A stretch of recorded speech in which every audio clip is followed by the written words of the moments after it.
әскер бұл да бір өмір мектебі.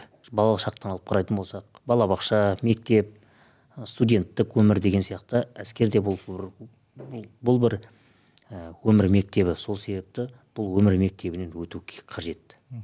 Бұл өмір мектебі өзіміздің бұрынғы сарбазымыздың айтып өткендей көптеген нәрсеге үйретеді. Бұл біріншіден тәртіпке бағыну, екіншіден өзіңді түбегейлі өзгерту.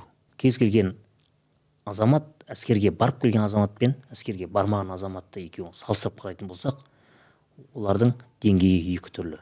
Әскерге барып келген азамат бір бас жоғары тұрады. Өйткені оның ойы да өзгереді түбегейлі, оның өмірге деген көзқарасы да өзгереді.